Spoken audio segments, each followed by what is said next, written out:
Halo teman-teman, kembali lagi bersama saya dan di sini saya sedikit mereview singkat sebuah handphone yaitu Samsung Galaxy A20s. Di era sekarang, para produsen ponsel pintar semakin terpacu untuk merilis produk baru dalam waktu singkat. Layaknya balapan kendaraan bermotor, rivalitas di produksi smartphone kelas menengah ini membuat produsen harus cepat melihat perubahan, termasuk apa yang terjadi dengan Samsung saat merilis seri A20 di bulan April 2019 lalu. Berselang 5 bulan kemudian, Samsung kembali merilis versi upgrade-nya. Produk yang menjadi sukses tersebut adalah Samsung A20s. Produk Samsung yang satu ini menjadi ponsel pintar pengeluaran produsen asal Korea Selatan tersebut yang sangat diminati di Indonesia. Pasalnya, smartphone Samsung Galaxy A20s memiliki harga sangat terjangkau dan spesifikasi yang sangat mumpuni untuk berbagai kegiatan kamu. Kehadiran Samsung Galaxy A20s bisa menjadi pilihan tambahan di segmen ponsel pintar kelas menengah. Sebagai penerus Galaxy A20, perangkat Samsung Galaxy A20s ini pun hadir dengan beragam perbaikan yang cukup menggiurkan. Perlu dipahami, persaingan ponsel pintar di kelas menengah ini selalu dijejali dengan spesifikasi yang relatif mirip. Tidak heran para produsen smartphone pun cukup cepat bergerak dalam melakukan perubahan.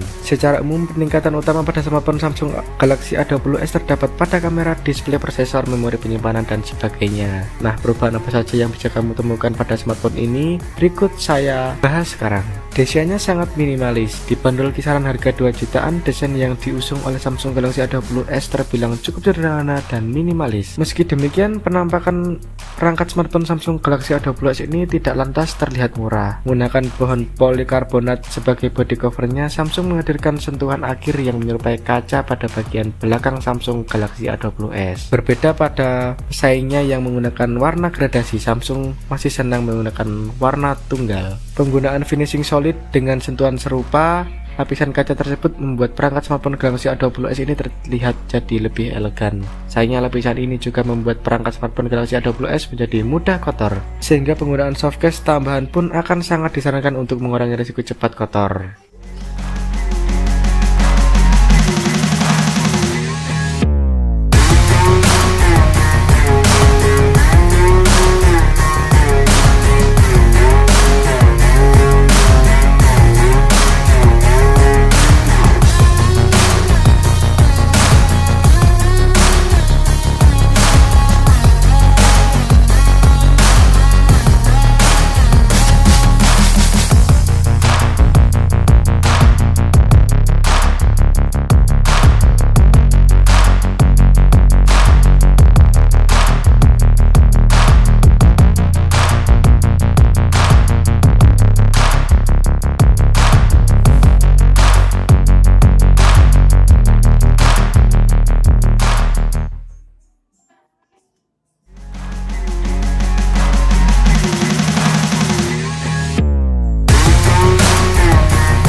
Nah, segitu dulu teman-teman review singkat handphone Samsung A20s dari saya. Semoga kalian suka. Jangan lupa like, comment, and subscribe. Thanks for watching. Semoga kalian terhibur dengan konten saya hari ini.